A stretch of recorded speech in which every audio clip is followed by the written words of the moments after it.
नमस्ते सबैजनालाई मेरो भ्लगमा सबैलाई स्वागत छ। म अहिले चाहिँ काममा जाँदैछु। मेरै साइकल पनि सबै खाटेर साइकल लिएर जाँदैछु। अरू पछाडिको भ्यू, अगाडिको भ्यू खच्चर यो चाहिँ तोरीबारी हो। तोरीबारी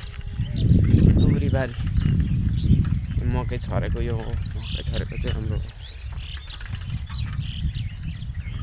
त्यही छ। अहिले बिहानको 7 बज्यो। 7 बजेको मौसम चाहिँ यस्तो छ। घाम लागिरहेछ। म चाहिँ हिँडिसकेको। एडिट पनि गर्न आउँदैन।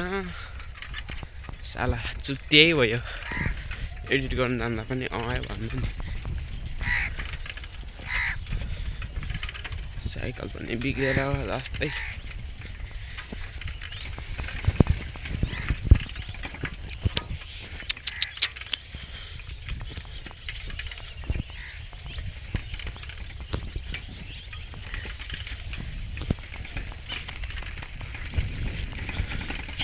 मेरो बाटो चाहिँ यता तल थियो। अहिले चाहिँ बाटोमा निस्केको छु।